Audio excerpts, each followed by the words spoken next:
Okay guys, it is 9:30 p.m. Baby's sleeping, Chris is sleeping, and we'll get started. We're gonna go back into the Harry Potter world. I'm so excited, especially because a lot of subscribers have said you have to read the book, so I'm so excited to get started. And it's funny because I know that Chris likes to read in the morning with a cup of coffee. I don't know if he's done that yet, but I like to read at night, right before bed. I just feel like it relaxes me. Let me set up my phone here and we'll get started. If all the things you never show, there are the things I want to know. Secrets start in your heart so slow. But if you don't want to tell me now, I guess I'll never know. Okay guys, it's getting kind of late. I'm gonna stop here. I'm on chapter 3, just started chapter 3, and I'm gonna take advantage that baby's sleepy, Chris is sleepy. I really have to get to bed, but so far it's starting very strong. I really like how it's starting and how much insights they give you already about the characters, and I have all my notes. I can't wait to share this with you guys and with Chris, because I know that after we're done reading, we're gonna meet and go through the chapters and see all of our notes. But so far chapter 3 just started it, and the book so far, it's amazing. Can't give many spoilers, so that's all I'm gonna say. And I'll see you guys tomorrow night. Okay guys, it's early in the morning, but I'm gonna start reading Harry Potter and the Philosopher'S Stone. Hope nobody wakes up or anything. My son just woke up. Okay. Hey guys, welcome back to the Happy Criers React. My name is Chris. Is that so? Hey man, get it off your chest. Yeah. Our subscribers are interested. Go for it. Yeah. It's understandable. All right, we're gonna be trying this again. So hey guys, welcome back to the Happy Criers React. My name is Chris, and my gorgeous wife is currently downstairs entertaining our son, just so I could actually do this without interruption. But yeah, I'm very excited to be doing this book review, just because, as you guys know already, I've been a massive fan of the movies for so long now, for years and years, but I've never dove into the books before, and I know that's shocking. I just never really had the inkling to go out there and explore the books that much, but after rewatching these movies with my wife and with you guys through our reactions, there's nothing more that I want to do than dive into this. As you saw a little bit earlier, after my son woke up and we got that situated, I did start reading the Philosopher'S Stone, and off the top of my head, the biggest thing that stood out to me was, and I'm not going to take credit for this, a lot of our subscribers told us this when we announced we're going to be starting the book review journey of Harry Potter. Details, like the amount of detail that is in this book just within the first 5 chapters is insane, is absolutely insane to me. I wrote a few down just so I don't forget any, or I don't want to like quote something wrong, you know what I mean? So please forgive the notepad. But I absolutely love the discussion between Dumbledore and McGonagall in the beginning of the book, when they're just outside the Dursleys' house, waiting for Hagrid to show up with Harry. I found their discussion, even like, it seems so intimate, and it seemed so I think the best way to describe it, it was just between two friends. Like they were just casually talking, about the severity of the situation, about, Voldemort's disappearance, his downfall. McGonagall had tons of questions for Dumbledore about that. And, talking about the wizarding celebrations that followed.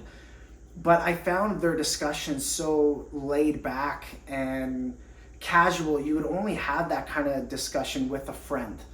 And I think that was such a beautiful thing to read, just because in the movies, that's not shown. Obviously, they have scenes together. Like, that would be insane not to.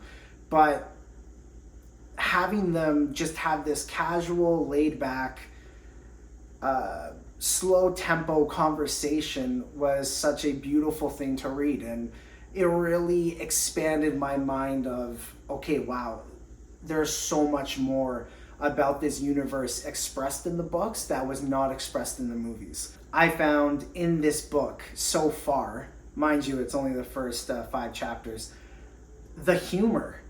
I was not expecting such a comedic side to Harry Potter. Like, not Harry Potter as a character per se, but just the franchise, because a lot of situations that were made serious in the movie, in the Philosopher'S Stone, has like a comedic tone in the book. So a perfect example, to me anyways, is the letters addressed to Harry in the beginning of the book. I think they were hilarious. So as we all know, the first letter is addressed to Harry, the cupboard under the stairs. Like, we all know that. And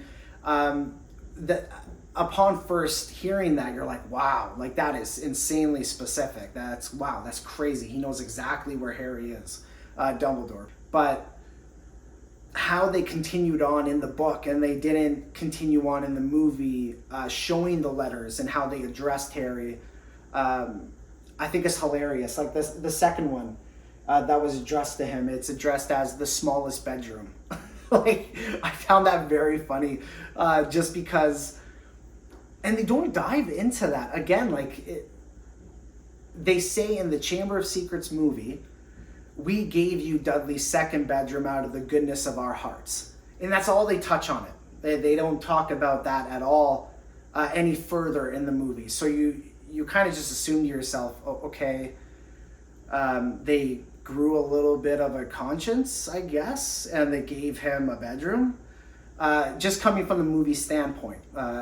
So to actually dive into the reason why Harry got that bedroom was because of fear from Dumbledore. So I thought that was very funny. And how it's addressed to the smallest bedroom, I thought was hilarious. Again, I thought it was so funny and clever because in my mind, how I'm perceiving it, they're kind of throwing shade at the Dursleys. It's kind of like, to Harry, the smallest bedroom. Really? The smallest bedroom, bud? You know what I mean? It's kind of like just throwing more shade at the Dursleys. Not in like a threatening way per se, but kind of just like, okay, yeah, you stepped up your game like to a small bedroom, seriously? And then the third one, I laughed at. I laughed out loud to it, which I haven't done with a book for a while, to be honest with you. But how the third one, and I just don't want to mess it up. It was addressed to Harry, the floor, hut on the rock. Like, the floor. Seriously, Vernon? The floor? I found that so funny. And maybe that wasn't meant to be funny, but as I read it, that's how I perceived it. I perceived it as kind of a jab at the Dursleys. And I think that shows how masterful J.K. Rowling's writing is, at least so far from what I can tell. Just because these comedic circumstances that she's written, they're effortless. You know what I mean? Like, they're not forced in there to try and make you laugh. So you like chuckle a bit and then you move on. No, like it's actually comedic. It's actually funny. One of the biggest things to me was so many things brought up in the first part of the Philosopher's Stone book that was addressed in like the second, the third movie of Harry Potter. I found that very interesting. A perfect example would be Hagrid brought up himself to Harry that he got expelled. That was very surprising because in the movies, they brought that up in the Chamber of Secrets, and it was Voldemort's Horcrux, like that piece of his soul, that brought that up to Harry, that actually exposed that to Harry. And you find out later on that it wasn't Hagrid who opened the Chamber of Secrets and etc. So at least to me, I'm not sure if it was for you guys as well, but to someone who didn't read the books but saw the movie, to me it seemed like, okay, the diary lied about everything. Hagrid didn't open up the Chamber of Secrets. Hagrid wasn't expelled. Like the Horcrux, we didn't know it was a Horcrux at the time, but the diary just lied about everything. And I think another instance of that would be, another example, is when Hagrid tells Harry, you look like your father, but you have your mother's eyes. So Hagrid's the first one to tell Harry that. While in the movies, as far as I remember, Lupin is the first one to tell Harry that in The Prisoner of Azkaban, the third movie. So I find just these, interesting reveals while reading so far. And I think one of the biggest ones ever, and it shows everything happens for a reason, is how Harry's set book list for Hogwarts has Fantastic Beasts and Where to Find Them by Newt. That is phenomenal. Like, just, it blew my mind. I actually, freaked out when I read that. When I read that, I was like, what? And then my wife was like, oh, is everything okay? And I was like, you'll get to it. It's fine. But it blew my mind, honestly. The fact that we just did Fantastic Beasts and Where to Find Them reaction, and then I read that right after, because if I didn't do that reaction, I don't think I would have caught on to that. I would have been like, okay, another book, cool. But now that I know the backstory and who Newt is, that's phenomenal. The fact that he got his book published and now it's a set book list requirement for Hogwarts for first years. And he was even expelled from Hogwarts as well.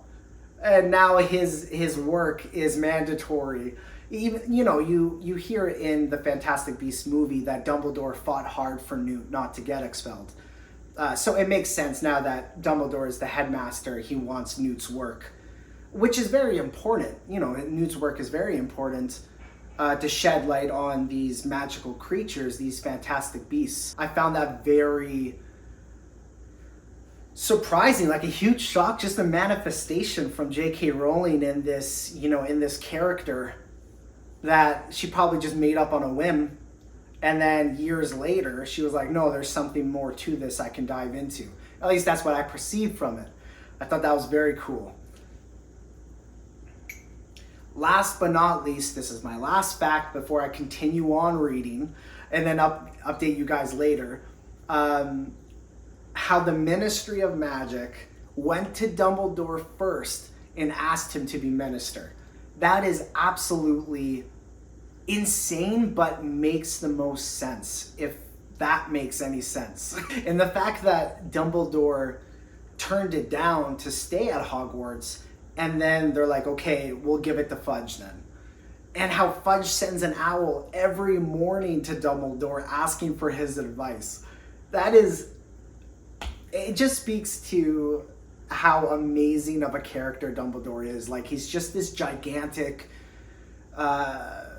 presence, his gigantic character. You know what I mean? The fact that he could have been minister and it was offered to him. He is the most powerful wizard, at least in his time. I'm not going to claim I'm an expert in the history of Harry Potter. You guys are educating that to me, all the time. So thank you so much. And, I don't think I'm wrong in saying Dumbledore is the most powerful wizard of his time. And the fact that he was offered to be minister, proves that. He's the most intelligent of his time. And I was shocked, but I wasn't shocked. You know what I mean? Reading that. But I found it hilarious that Fudge sends owls every morning to Dumbledore to ask for his advice. Maybe I'm gonna find while reading on why Dumbledore kind of turned it down. So far, they said he just turned it down because of Hogwarts. But I wonder if there's an ulterior motive to that. I wonder if there's something Dumbledore foresees where being the minister would limit him in one aspect or another. Maybe I'm thinking too deep into it, and he loves Hogwarts, and he thinks that's where he'll have his biggest impact, on the next generation. It's been an absolute ride so far. I've laughed, I've freaked out, I've gotten excited, and we're only 5 chapters deep. Like, it's just insane. So I'm very excited to continue on and continue updating you guys on this. And I'm just smiling ear to ear because this has been amazing. So I'll update you guys once I read further on, and I'll have more notes. Feels like a diary. Hey guys, so I read a little bit more. I read a couple more chapters at work during my lunch break because I just couldn't put it down. And I got to chapter 5, and now I'm ready to tell you what I think so far. And I'm almost like bursting at the seams because Chris and I decided that we're not going to talk to each other. We're not going to say what we're thinking. We're not going to exchange notes or anything like that until the very end. So I can't talk to him about it. I have all these things I need to say, so I'm here to tell them all. So I'm going to talk about my notes from chapter 1 to 5. And, okay, let's just get started. Chapter 1, you can see my notes here. For chapter 1, these are the things that really stood out for me. Petunia didn't want to be associated with the Potters, and that's something that you see from the very beginning. Like in the movies, you can sort of tell something went wrong between the relationship of Petunia and her sister. You don't know in the beginning what really happened, but you can tell that maybe they weren't that close or something like that. Or maybe they didn't like each other, or there was something going on. In this one, you can tell that she's like disgusted by it. She doesn't want anything or anyone to know. And when someone mentions the Potters, she just gets so riled up. And like, so that was something that was a big difference, because I knew that there was something going on. I didn't know what. Just maybe the relationship didn't work out when I saw the movie. But then with the books, they really enunciated that. Also, the book starts very differently than the movies. You can see that Dudley, or you can't see, but you can read that Dudley is a baby and the Potters just had Harry. And that was really nice to see. I really like that because it was like the beginning, and a good way to start the book. Like, this is, I don't really know how to explain it, but this is what really, it really sets a base for the books. And you can tell, it sort of explains more. It's more of like a background story on the Dursleys. Dursley. I don't think I'm saying that right. He's not here to tell me how to say it, but you can really get more of a background story in them than you did in the movies. You can tell that they hate Harry and the Potters, but here you can really see that their routine. You can really see how their relationship work and why they end up together. Oh, I also love that, and I think I can't really remember if he said in the movies. I think he did. Now I'm getting this little insights messed up with the movie and the books, but I love that Brian said when Professor McGonagall was saying like, "Oh, are you sure that Hagrid should be bringing Harry? This is such a big task," that he said, "I would trust him with my life." And then it also says in the book that Hagrid was the one to find Harry in the house. Like, he was the one to take him before all the muggles were around the house and saw what happened. I was like, that was so cool. I really like that. In the movies, it's sort of expected that he had Harry, but I really like that they added that in the books. And the relationship between Brian and Hagrid seems very sweet. Like, they have a very good, respectful relationship. Now moving on to chapter 2, you can see that Dudley really is a bully. Like, in the movies, you can see that he sort of treats Harry badly and that he doesn't like him. And there's things that he does that shouldn't do. But in the books, he's worse. He's really, truly is a bully. Chapter 2 really gets to me because they didn't want to invite him to go to the zoo. In the movies, you see him at the zoo, and you don't even know that it's Dudley's birthday. You just assume that they took them there just to have a good day. But in the book, it was his birthday, and they couldn't find anyone to look after Harry, and they didn't trust him to stay in the house by himself because he was going to destroy everything. And it says in the book that they never let Harry go anywhere where they celebrate Dudley's birthday, and that's just so sad. Like, I get that you don't like him, I get that you hate him because of his family, but he's a kid. It wasn't his fault. He didn't even get to meet his parents, and that just breaks my heart that even though he saw that Petunia and Vernon didn't want to take him to the zoo, like, they talked, and he says it there, they talked like I was in the room and I couldn't hear them.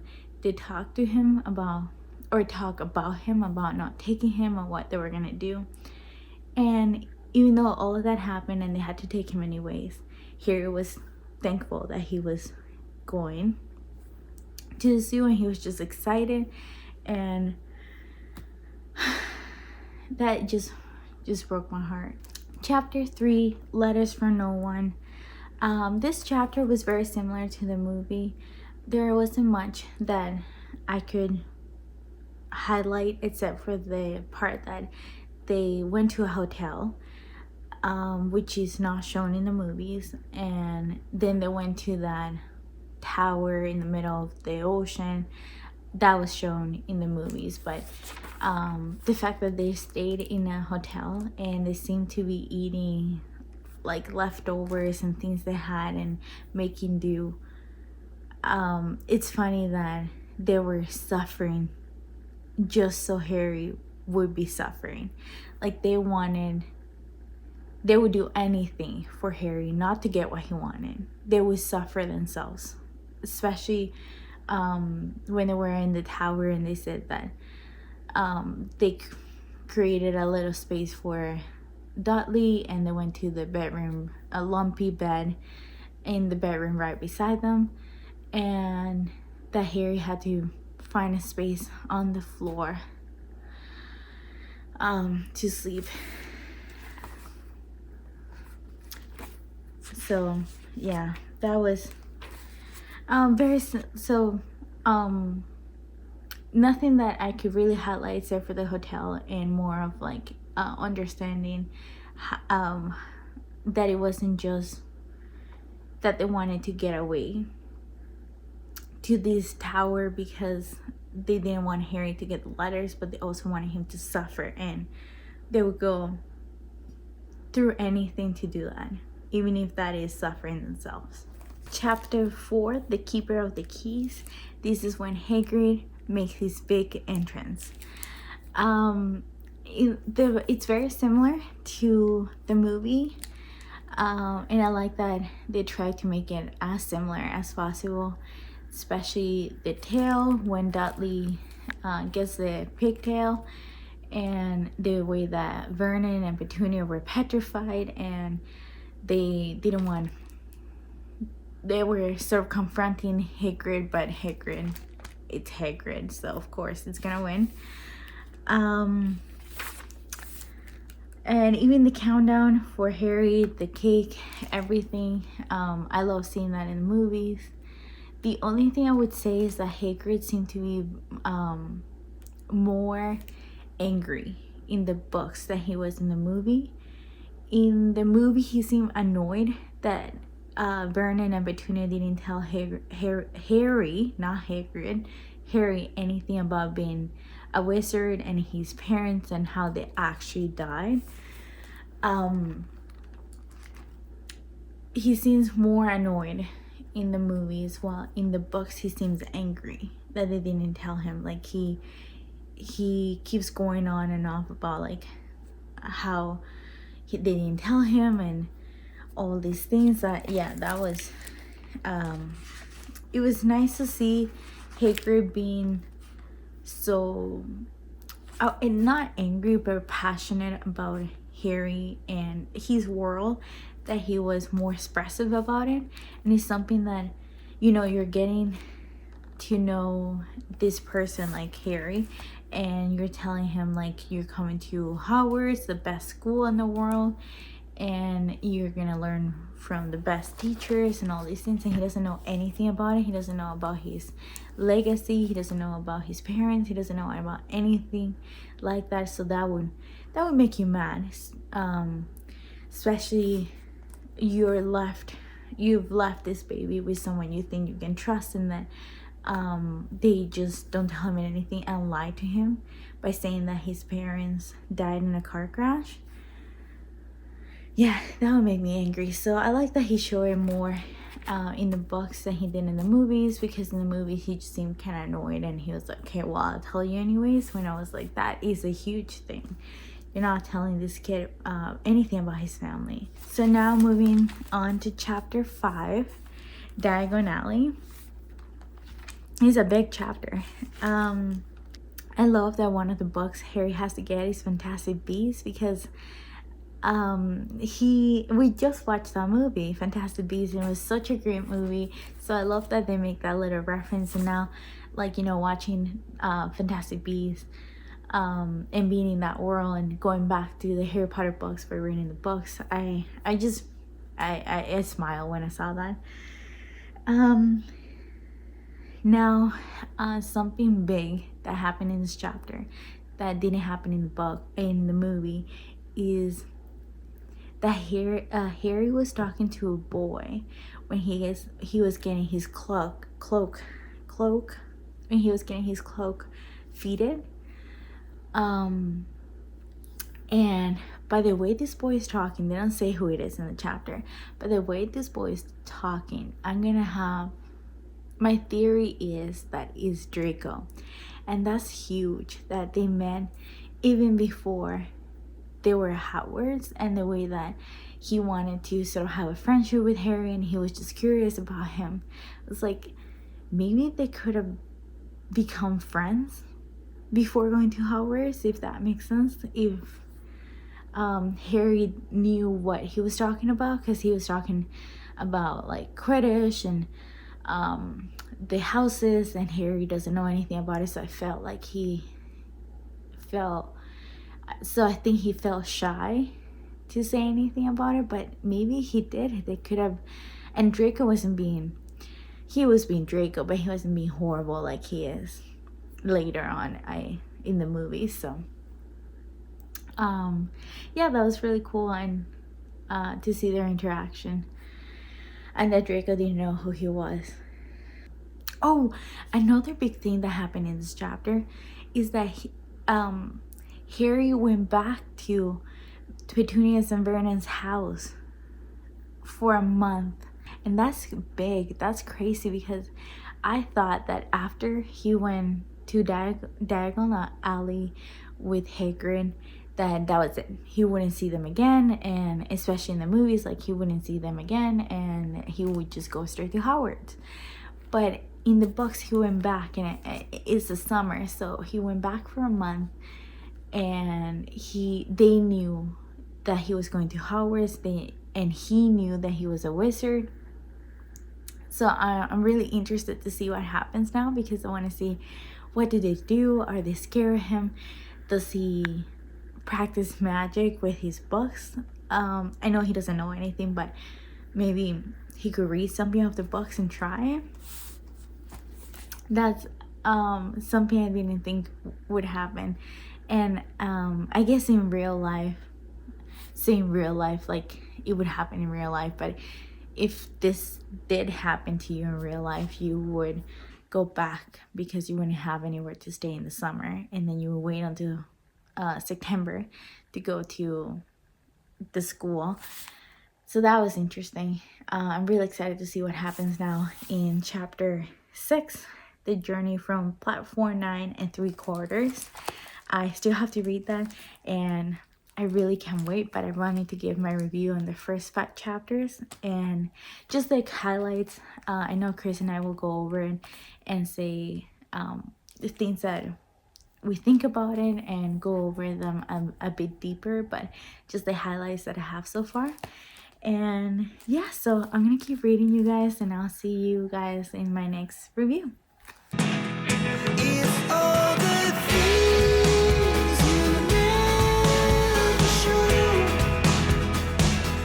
there are the things I want to know. Secrets start in your heart so slow. So if you guys haven't noticed already, for our movie reactions, I always wear a Toronto Raptors blanket, and that is because I am a massive Toronto Raptors fan. Case in point, the jersey. They're playing tonight, so, as a fan, I have to represent, I have to support. But other than that, priorities, Harry Potter and the Philosopher's Stone. I've continued reading. I've gone from chapter 6 up until 11, and I'm just going to update you guys on my thoughts so far on it. And we're kind of approaching the end here, only 7 chapters left, and I'm super excited to talk about that with you guys right now. So let's get into it. Let's get started. Well, guys, to be honest, this is what our home studio looks like on game day. I have to represent my guys. Anyways, though, pushing forward with Harry Potter and the Philosopher's Stone, I honestly see like 90% of what our subscribers have been telling us all throughout our Harry Potter journey. Honestly, like how right off the bat in chapter 6, how they dove into Ron's character. Like right away, Ron started, expressing how growing up in the Weasley family, Bill and Charlie, the twins, they all are so great at, grades, at Quidditch. Percy's a prefect, like all these high standards for Ron to meet. But on the flip side of that, and I found this so interesting and shows Ron's depth as a character that we don't necessarily witness in the movies.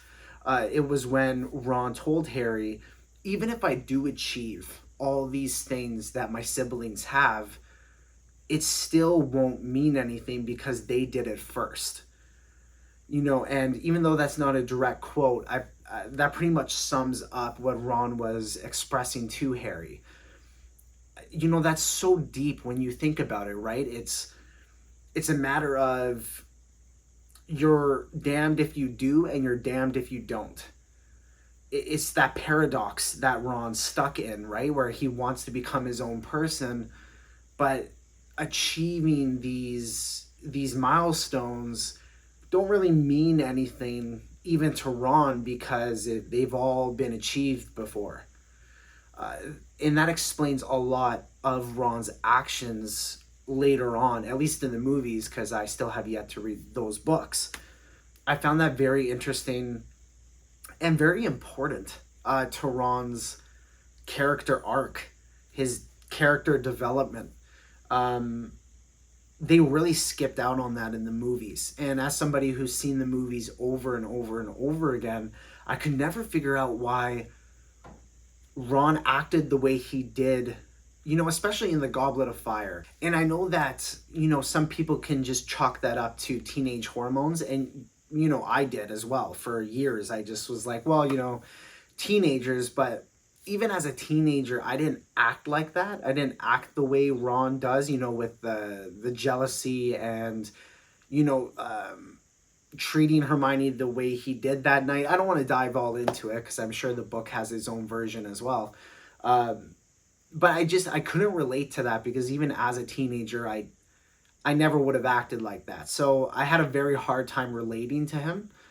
But now seeing this, side to Ron and this additional information, it makes a lot more sense and explains his actions a lot more.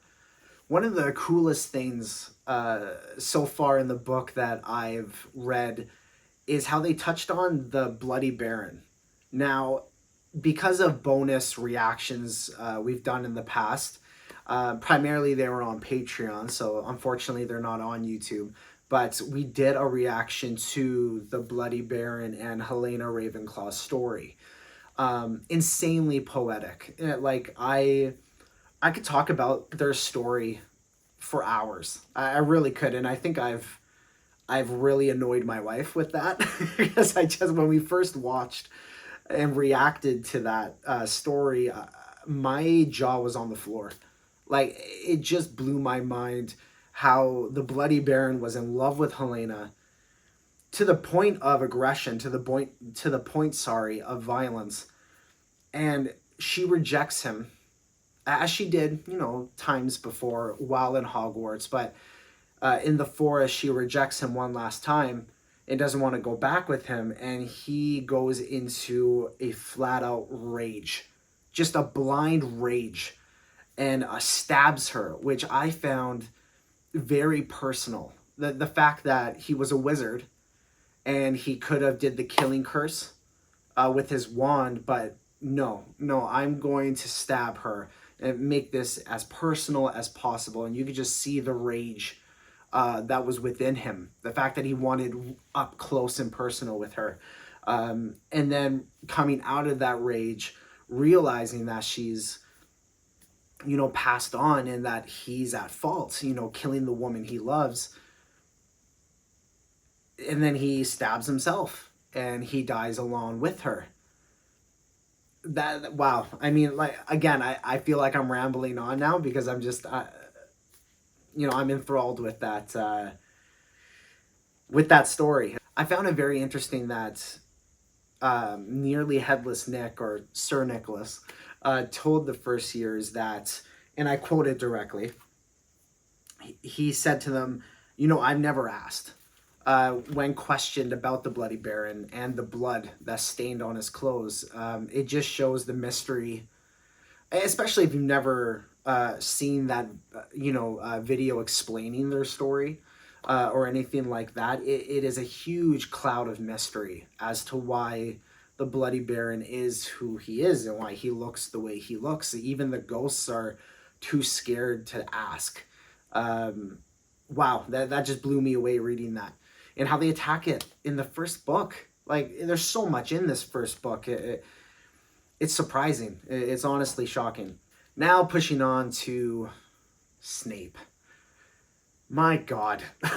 It's just like the Dursleys and Snape were really watered down for the movies, in my opinion.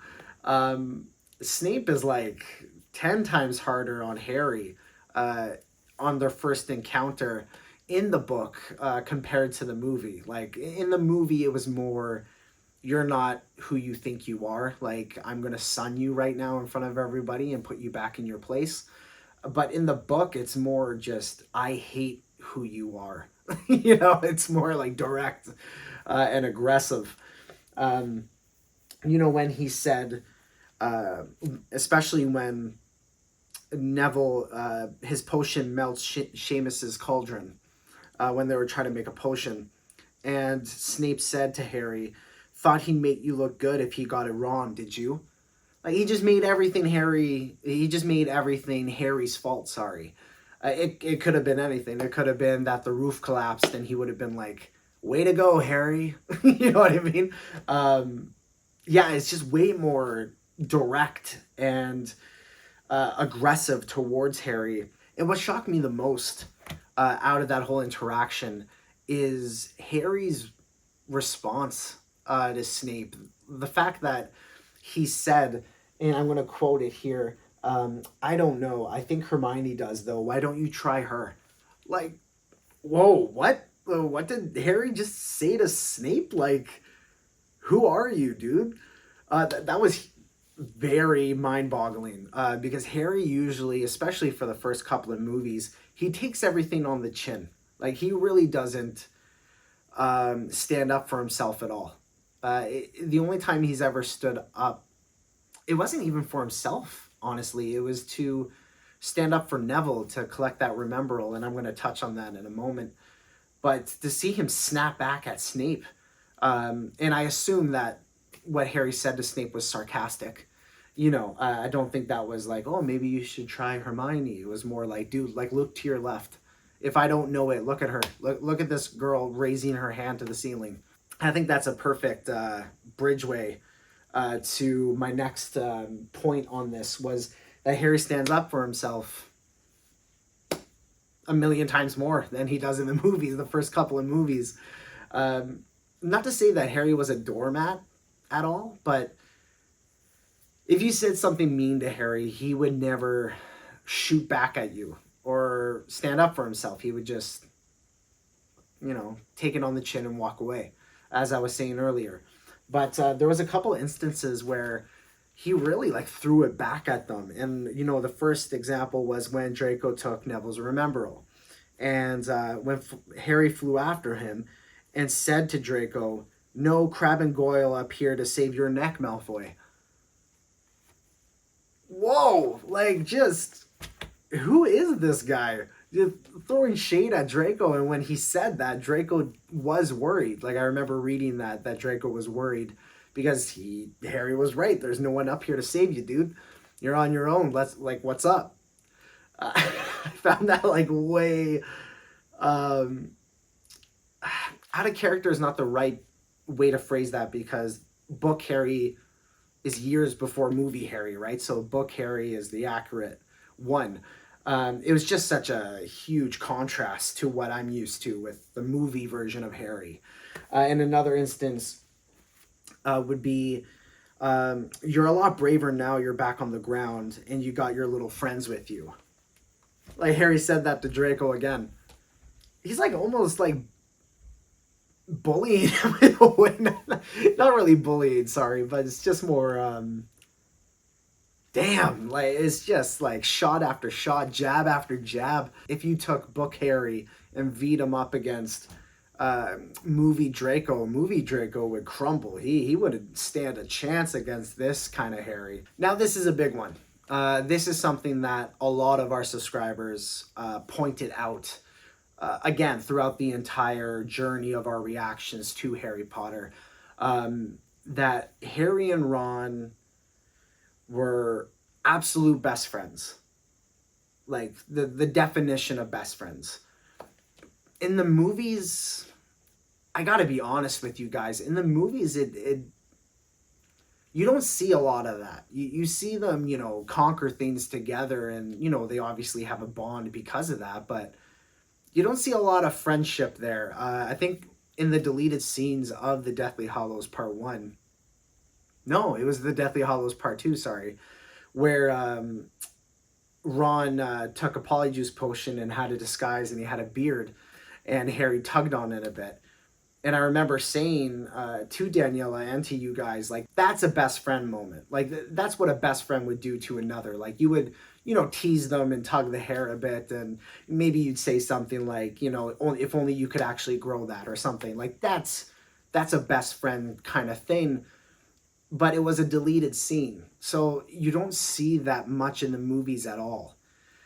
And to actually read and follow as Harry and Ron actually become best friends, and you see those funny things between them and the bond strengthening. It really was delightful to experience, because I feel like the movie fans are kind of robbed of that. Speaking of one myself, in the movies, it kind of seemed like Harry, Ron, and Hermione all became friends at the same time, basically. Best friends. Like, obviously, Harry and Ron talked on the train and had that bonding moment before Hermione, but it seemed like they solidified themselves as friends, all three of them at the same time. However, in the books, it was very clear that it was Harry and Ron, and they, maybe hate's too strong of a word, but they did not like Hermione at all.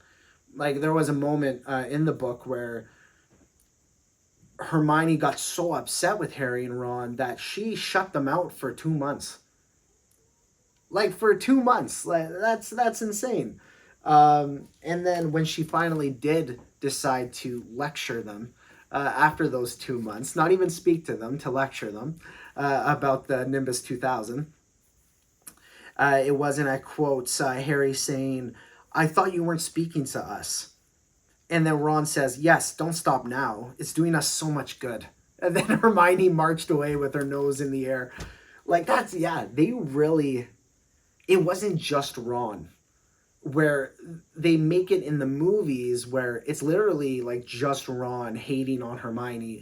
As always, Harry was just quiet. He didn't say anything. He kept his thoughts to himself.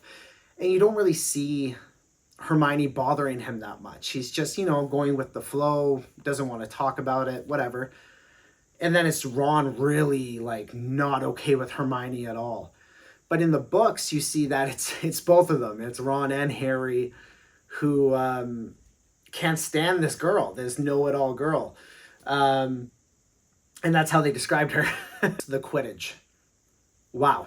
I think that it is brilliant writing on J.K. Rowling's part. And I'm never not going to give props to J.K. because without her, there is no Harry Potter. No matter what your views on her as a person is, she is the genius that created this entire universe that we're talking about. So I'm always going to give her props. And her writing for especially Quidditch, to me, was impeccable. Like, the fact that she had Harry repeat everything Wood was telling him about the rules of the game is very, very clever as an author, because she's making it seem like, okay, the character needs to get this straight. Harry needs to understand what's happening. So as people do, you repeat it out loud to yourself and confirm that you understand. Okay, chasers, seekers, yep, quaffle, okay, cool. And he's saying all this out loud to himself, but I think what she's actually doing is she's making sure that you as the reader understand too. So she's kind of saying it twice to the reader, saying, okay, like, you got it now. You got the rules, quaffle, seeker, you got it. Like, Harry just repeated it. You got it. Not saying that the reader's stupid. I don't think that. I'm the reader. I don't think I'm stupid, but I think it's very clever, especially if there's kids reading the book as well, that everybody's on the same page. Everybody gets it. Everybody understands the rules. No one's going to be confused heading into the match. I mean, the only thing left for me to say is, we the North. Toronto Raptors, baby! I'll keep you guys updated if we win or not, but either way, thank you for joining me for this update, and I'll see you on the last one.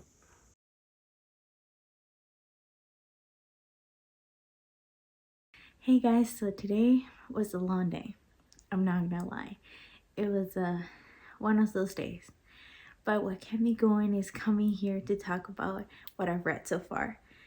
Because I'm bursting at the seams to talk about Harry Potter, the books, and what I've read so far, because reading a book is more like immersing yourself into the experience than watching a movie. Like, in the movie, I don't know how to explain it. Just reading a book is like magical. It has something that a movie can have.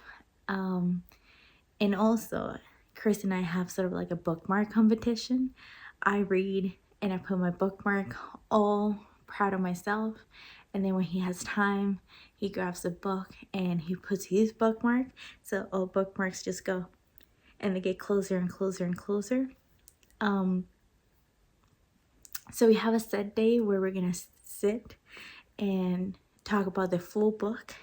So that's getting closer, and because I've been busy, and also I think you can tell it's getting hard to even talk.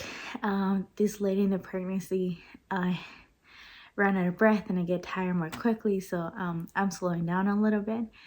But seeing his bookmark getting further away from mine makes me more motivated to keep reading.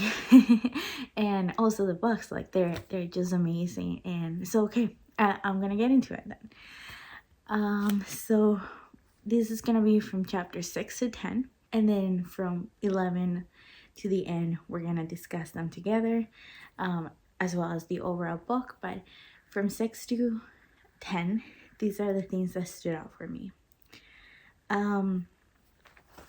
A funny thing that they mentioned in the book is that they went to drop off Harry. Like he asked, which you don't know in the movies, but he asked Vernon to drop him off at the station where he has to take the train to Hogwarts. And in the movies you see him, he appears there, but in the books you can tell how awkward it was for him to ask him to drive him there. And also, it's funny that they say that they have to go to London to get Dudley's pigtail removed before he goes to school. That I thought that was a nice touch that they added, because it just shows that they're not gonna do anything for Harry, even if that means getting rid of him. They're not gonna do anything for him. In chapter 7, The Sorting Hat, there's this part where Brian says, I have to say something very important. I have to say 3 words. And he says 3 random words. And I'm like, why would he say that? And Harry asks, like, is he always like this? Is he mad? And then someone there, I think it was Percy, he said, no, he's the greatest wizard of them all. And how can... if he's mad, I guess, like, we all want to be mad. I think Chris has a book right now. I wish I could check, but he says something like that, and I thought that was so funny. Like, why would he say that? Oh, and then the part that they have a Howard song. It's like an anthem. You never see that in movies, and I thought that was so cool, because schools usually have like a mascot, and they have obviously the logo, and sometimes they have an anthem or a song. I remember, I think one of my 2 schools, we had one, and we would sing it every morning. So it was cool to see that in the books. Like, it just shows, it makes you feel more of like the school experience. Like me reading the books, I feel like I'm a student again, and I'm going through everything that Harry's going through as a kid again. Like I become a kid again. When I'm watching the movies, it's more of like nostalgia. It's more of like, oh, this is such a feel well movie. It just makes you feel good. But with this one, it's like sometimes I close the book, I'm like, oh. So I really like that about how they are telling the story, and how there's so much more details that makes you feel like you are a student and you're living through Harry's body, if that makes sense. And I also love, and this is something that really stood out for me, is that Hagrid invited Harry for a tea for him to tell him how his first week went. That was so cute, because it really shows that he cares about Harry, and it wasn't just like, well, this is my assignment and I just have to get you to Hogwarts and teach you about our world a little bit, and then that's it. No, he was like, come to my house and we'll talk about it and see how you're feeling, how you're adapting. I really love that. And reading that make me smile. Another highlight of these chapters is that you can really see that Snape wants to embarrass Harry in front of a whole class, but in the books you can see that he really tried to embarrass him. There was no denying it. This is what I'm trying to say, especially in my last reaction, especially in our last reaction to Deathly Hallows Part 2, that is that you hate Snape until the very end because of these things. You just, like, why is he doing this? Why is he trying to embarrass Harry in front of everyone? So that really bugged me, and I'm like, Snape, I know you now. I know who you are, and I know what you're doing. But why are you doing this? Also, a big difference was Malfoy and Harry. The way that Harry talks to Malfoy in the books is way more, what would you say? He's not as scared. Maybe scared is not the right word, but he stands up for himself more. He replies back with very smart and quick answers. In the movies, at least in the first one, he's a little bit more reserved, and we said that in our reactions as well, that you can see him being more fed up with everyone and how everyone treats him later on, like as you go through the movies. But in the book, he started like already standing up for himself. He wasn't like I don't know this world and kind of scared and just trying to go with the flow. He was more like, okay, bring it on. And that's when you see Malfoy's and Harry's duel, and I do this, like the battle, because it didn't really happen and Malfoy was a coward and tried to set him up instead so Harry could get expelled. That's something that didn't happen in the movies. It was something else, and I really can't remember what happened in the movies and how they were running away from Mr. Filch, but it wasn't duel for sure. For the last chapter, chapter 10, Halloween, it was very close to the movie. The way that they described the troll going after Hermione, and how they helped her, and they saw that she wasn't in the main room, or the common room, I think that's what they call it, and that she was in the girls' bathroom. That was very close to the movies, and I really like that you got to see that scene so similar to what they describe it in the books, because that's that I was reading it, I could just see the movie playing in my head. So that's what I have so far of the chapters. I'm really excited to keep going. I know that this first book is one of the shortest ones, and so far I can tell that it's sort of similar to the movie. So far there are a couple of things that are not in the movie, because of course everything can't be in it, but so far I think it's really closely based. I'm excited to see what Chris thinks of it too. Hopefully we have some similarities and he can point out different things, but the next time you guys see me, we'll be talking about the full book. So I'm excited, and yeah, see you guys in the next one. Hey guys, the dream team is back. We're back together, and I'm very excited to review the whole book with you, because I know we did these separately all throughout all these chapters. So are you wanting to go first here, or are you wanting me? No, you can go first. Don't mind if I do. Well, I just wrote them down again, as I explained to you guys already. I just don't want to mess up a quote or forget anything. So we did chapter 11 to 17 to the end of the book now. And the biggest things that came, kind of shouting out at me was the Quidditch match, obviously. But I think the commentary really took the spotlight. At least for me, I loved how Jordan, one of the quotes is, "And the quaffle is taken immediately by Angelina Johnson of Gryffindor. What an excellent chaser that girl is. Rather attractive too." And then Professor McGonagall says, "Jordan!"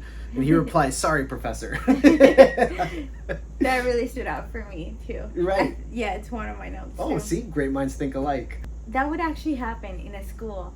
Absolutely. I feel like the funny guy, especially someone so outgoing and introverted, to be the person. Extroverted. Sorry, extroverted. Yeah. To be the person to announce the game and narrate it. They have to be extroverted. I don't think I could do that. So yeah, they would definitely do that, and it shows that she really got into the mind of the kids. Absolutely. And I think you touched on a really good point there, that with this commentary, it felt more realistic. Even though this place is based on a magical world, it felt really more like a high school. Just because, like what you said, a charismatic teenager would say that about an attractive classmate. So now I wonder if they end up together. We have to keep reading. So I really love, though, how J.K. Rowling used Jordan's commentary to tell you what's happening in the Quidditch match.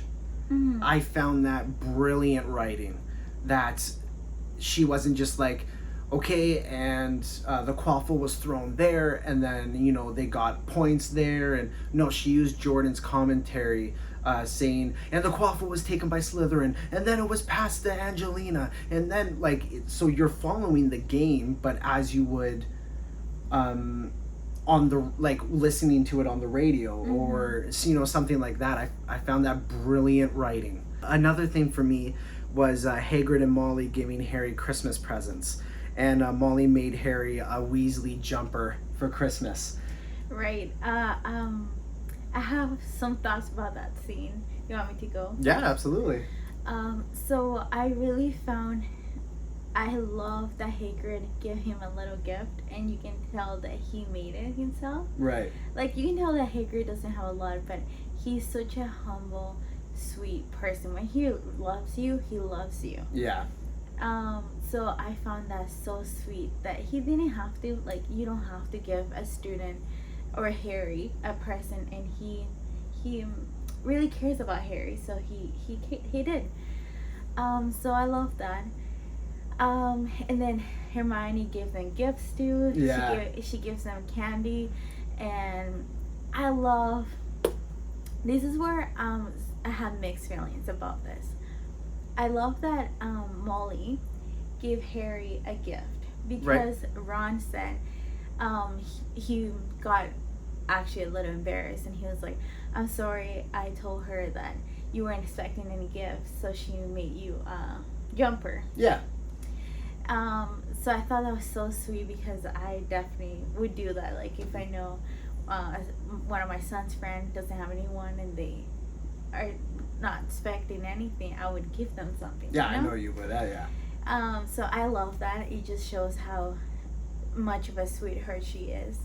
Well, and kind of like how she's a mother to everyone. Right. She's like the ultimate mom. Yeah. Once you know her, you're her daughter or son. Yeah. Now the part where I'm kind of confused and I see her dropping the ball a little bit is because Ron said, I got a jumper, and what color did he say? Maroon? Maroon, yeah. And I hate maroon. And these, I can, okay, she has so many kids, and I guess. Well, you meant that Ron said, I hate maroon. Yeah. Yeah, because you just said, I hate maroon. Oh. And I was like, okay, but what about Ron? No. Ron said he hates it. Right. He hates that color. And I think he said that he gets it every year, the same color. Right. So I know that she has many kids, and it's hard to know everything about them. and if you're so busy and stuff. But it also happened back in the train when he said, Harry said, "Oh, do you want something from the trolley, the cart?" Right. And he said, "I can't afford it." Or he started saying that, and he was like, "No, I got a sandwich." And then they narrate that he looked at his sandwich and he said something like, she always forgets, I don't like it like this. Right.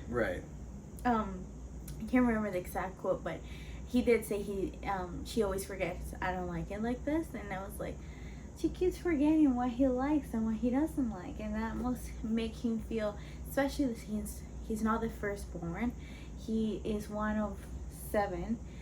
It must make him feel like he's not that important. Exactly, and I think that's a great point you brought up, just because, I don't think we can be too hard on Molly, just because having that many kids would be really difficult, trying to remember, okay, that's your favorite, you hate this, okay, this. So that might be a little bit difficult for sure. We're going to be having 2, and I'm pretty sure we're going to struggle with that a bit. It's just remembering whose favorite is what. But, our subscribers have been telling us forever about the actions Ron's made. Like, there's a reason for them. And Ron explained that himself to Harry, which I was very surprised with in the beginning of the book when Harry met Ron for the first time on the train. Mm-hmm. He was explaining, and I kind of touched this on my last video with you guys, sorry, that Ron was explaining to Harry that it doesn't even matter what he achieves, because he knows his siblings achieved it first. Yeah. So it's what you said, that he feels like he just doesn't really matter that much. Mm-hmm. Yeah. Yeah. So that really hurt, seeing that he was like not excited about Christmas, because he was like, he kind of expects what he's gonna get, and he knows he's not gonna like it. Yeah. So that was a. Yeah, but it's also like, Molly loves her kids. Yeah. She does. So I think it's just the trouble with having so many kids. And he maybe doesn't tell her. So my next highlight would be when Dumbledore found Harry looking at I might botch the name of it, the Mirror of Erised. Okay, I have something about it. Great minds think alike. You have something on it too. So my thing is, I love the wisdom that Dumbledore has. Like, everything he says is so rich. Mm-hmm. With wisdom. You know how he said to Harry, strange how short-sighted being invisible can make you.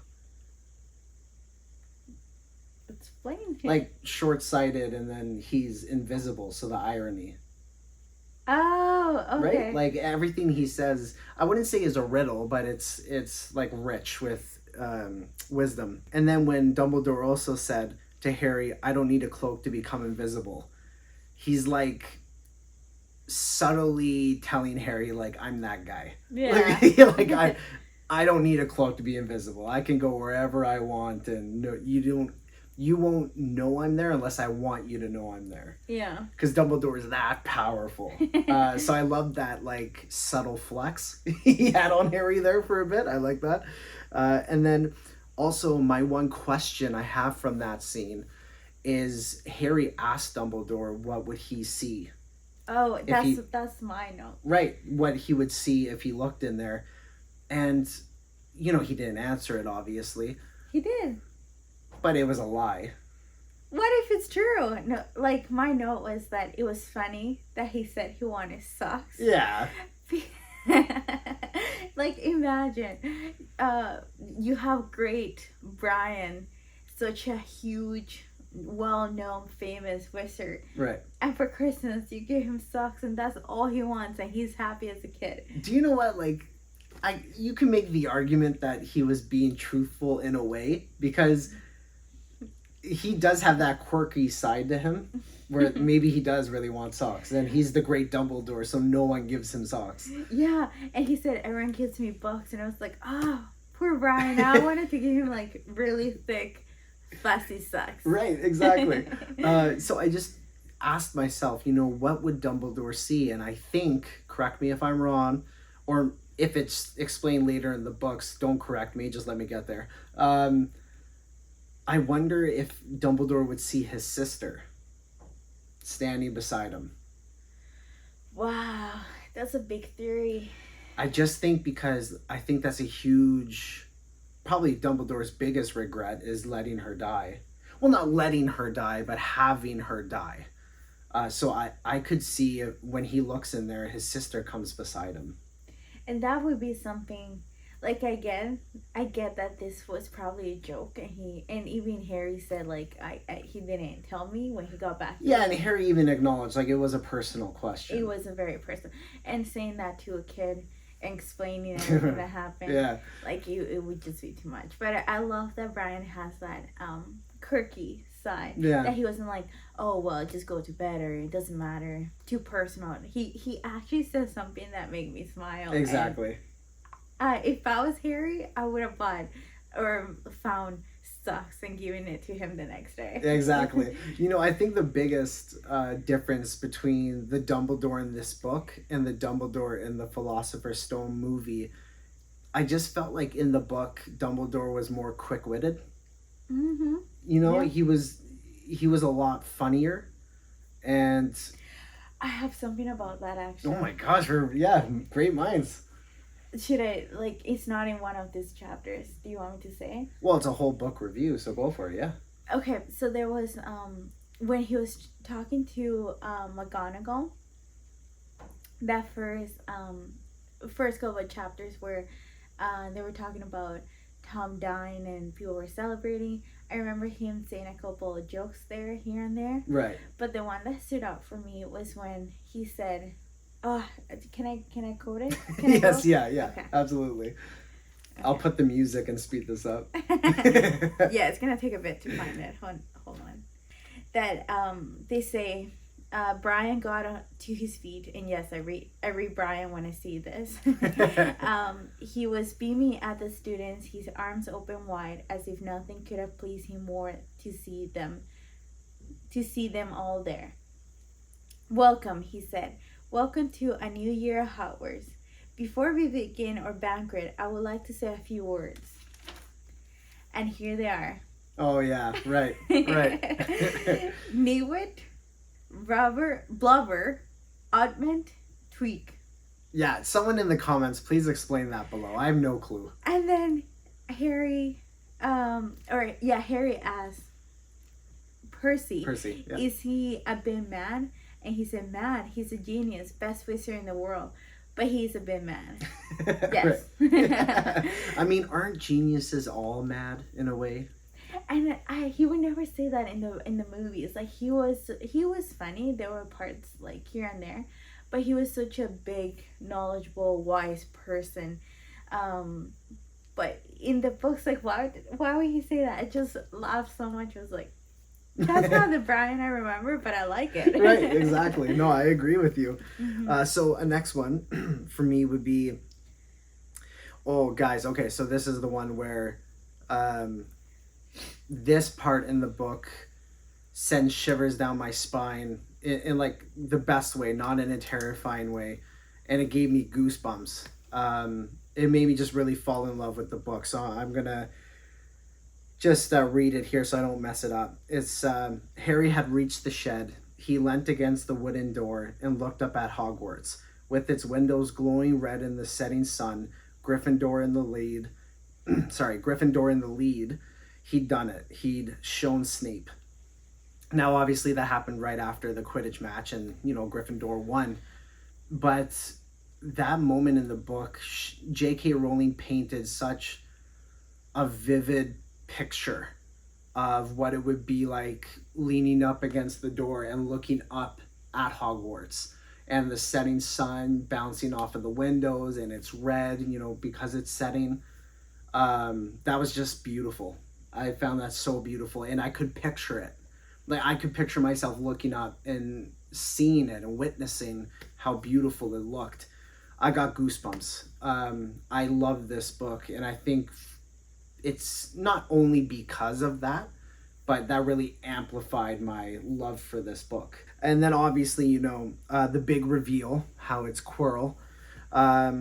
and it's not Snape. And then Quirrell explaining that the reason Snape refereed the Quidditch match was to protect Harry. What Snape was doing, like becoming the referee of the Quidditch match, everybody was like, "Oh, Snape's just trying to make his house win. This is stupid."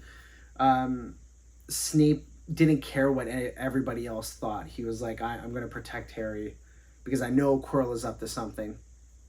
And that kind of shows you, at least even in the beginning, that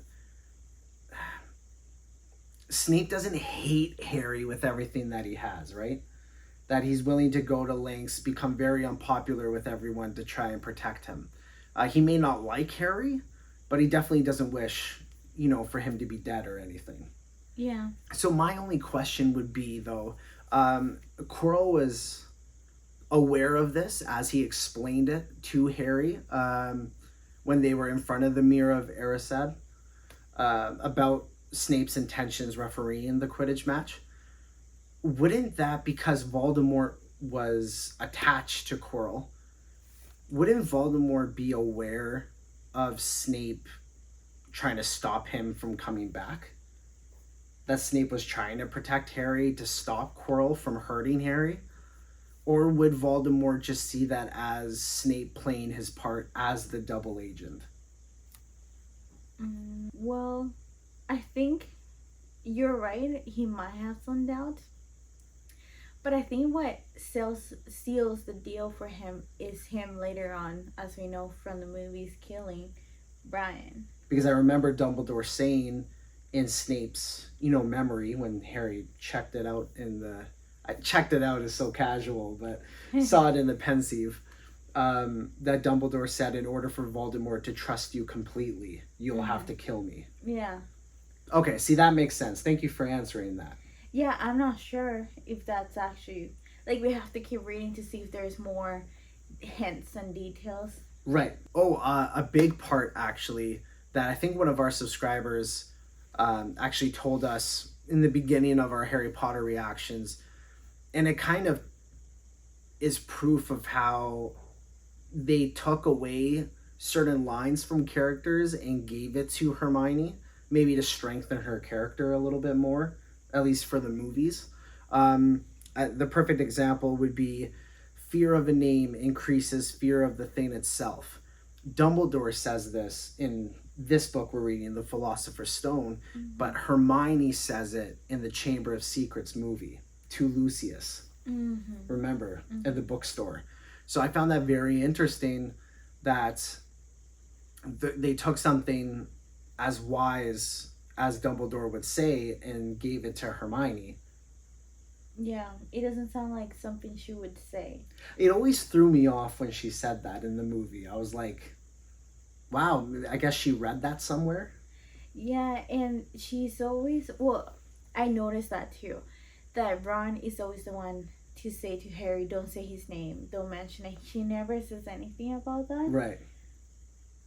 So, maybe, but she's more intellectual. She knows more of...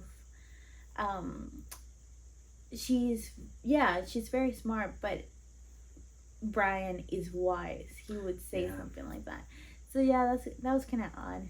So my last highlight is that Dumbledore gave Harry the invisibility cloak. I never knew who gave Harry the invisibility cloak. Never, because they never discussed it.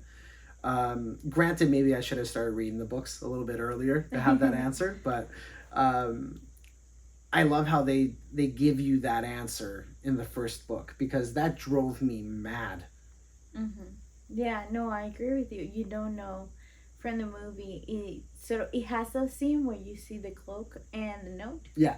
But then that's it. And you kind of forget about it until you see it again. You see Harry using it again. You kind of wonder, how did he get it again? Exactly. Yeah. But I kind of... reading the scene and reading the note, because when you see it in the movie, you see the note and you're like, oh yeah, wonder, mystery. But the way you get to know the characters in the books, reading that note, I kind of had a feeling it was him. Oh, really? Okay. Yeah. Yeah. I mean, the way that he didn't sign his name, and he said something like just in case and things like that. Right. I was like, sounds like him. So what I got, and because you already went through the last couple of chapters, now I'm gonna go more into like the highlights of the overall book for me. Sure. Yeah. So in the book, Harry is he's less scared. He stands up for himself more. Like, especially with that Malfoy duel, the battle between them that they were gonna have, but they didn't have. Right. That wouldn't have happened in the Harry we know in the first movie. Because, to me, and I think I said in one of in our reactions as well, Harry, and the first movie, he was very quiet, and it gave me the feeling that he was like, well, I'm not part of this world. I should just keep my head down and try to be as invisible as I can. Mind my own business. Yeah. And he kind of seemed like he didn't want to be famous. He just didn't want to be anyone. Like, he just wanted to do his own thing and not attract attention to himself. Right. While in the books, he was like, and I can't remember, I think it's after winning the first Quidditch game that he said, actually the second one, he said, I'm not just a famous name. Yes. Yeah. I earned this. And even how he was like, no, I can't miss the game. My team needs me. If I don't go, there's like, he was really embracing it, the world. And he was also standing up for himself in front of Malfoy, and even a little bit of sass against Hermione, which when in the movies, you think they're best friends from the very beginning. Like, you kind of feel like it was just a clique, they got along, and then they just became friends. In the books, you can see that it kind of happened more of like situation and scenarios where they were together and they started getting along, especially after the troll. But he was a little sassy when it came to Hermione and some of the things he would say. I said in one of my reactions, but also the way that Harry narrates he's experiencing Hogwarts makes you feel like you're living in it, like you're living in his body. In the movies, you're going through the journey with him, while in the books, you're in it. Oh yeah, absolutely. Yeah, especially that part where he says like, I'm not looking forward to I'm not looking forward to this class, but I'm looking forward to this one. And how there's a song for Hogwarts. I said it in my last video too, but I wanted to see if you caught that, and if you have one in your school, because I remember in my school, I think it was elementary, we had an anthem for a school, and we would sing it every morning. Yeah, but that's yours. You went to a private school. That's like your private school swag. I went to public school. We didn't have anything like that. But a mascot and nothing? Not a mascot either. I don't think that's a... We had a mascot and I went to public school in high school. You didn't have a mascot? I don't think so, no. A logo? Okay. Now that I think of it, I don't... Everything else I wanted to say, I think I said it in my last two videos. I just had those like questions for you because I was just curious. Right. But I think we have very similar notes on the last couple of chapters. You said it all, especially the Brian thing and Snape and Ron and all of that. Fair enough. Yeah, you kind of stole the show. I'm sorry. No, but what was your overall view of the book? My overall view of the book, while watching the Philosopher's Stone movie, I felt like, man, I wish I could be a student so badly at Hogwarts. But when I read the Philosopher's Stone book, I felt like I was a student at Hogwarts. Okay. To me, that was the biggest difference. Like, maybe it's just because of the extra detail. Yeah. Yeah. And especially exploring Harry's emotions about the things that happened to him, especially in the first couple of chapters when he was still with the Dursleys. Dursleys, yeah. The Dursleys. How he was still with the Dursleys. and what he feels, especially, and I keep bringing this up, and I said in one of my videos too, but how he felt going to Dudley's birthday at the zoo, and he explained. I was like, that made me feel so connected to him, and I just wanted to hug him. Right. So my overall view of the book is, I think what you said, I felt like I was living through it. With Harry, well, with the movies, I was just seeing the journey, and also that with the movie, to me, it felt like a kid movie and a wholesome movie. But going through the like anxiety of, especially like when Harry didn't know how to get on the train. Yes. And then how sad, and how he explains how he feels, and even nervous about going to Hogwarts. It made me feel more like, not as like, oh, that's nice, it's cute, it's like kid movie. It's more like, oh, I feel that, I felt that. Yeah. I can relate to it. It's more real and less kiddie. Exactly. And like, I think an important thing, for us to say here, this isn't us like throwing the movie in the garbage. Like, this isn't hate on the movie at all. I still love the first movie. Like, and I understand where Chris Columbus, the director of it, was coming from. Like, you can't make a 7-hour movie. Right. So there had to be cuts. Yeah, and not to interrupt you, but that was my next question, and I think it's gonna might blow people's minds. Your question might blow people's minds? My answer might blow okay. people's mind. I was gonna ask you, what would you prefer, the books or the movie? Ooh, okay, that's a good one. The books or the movie? Or not books, well, sorry. The book or the movie. Yeah, right. Between those two. The first movie, the first book. Should we answer at the same time? Okay. Okay. 1, 2, 3. Movie. Book. Really? Yeah. Let's hear it. No, why me first? Okay. No, I'll say.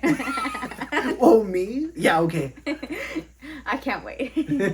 I said the movie because to me the movie sets the tone, and it's like me reading the book, I can imagine what it looks like.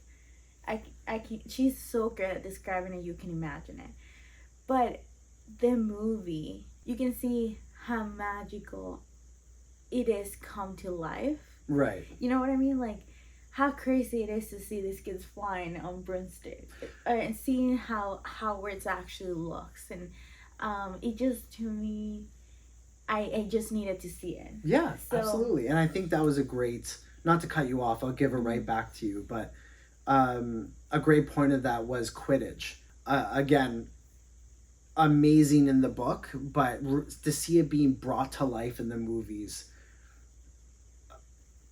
sometimes you just can't imagine that stuff. Like, yeah, I mean, she has amazing imagination to create something like that, write something like that. I mean, the rules, but I don't know if my imagination's that complex. To her level. So I think the way I would imagine it would be different.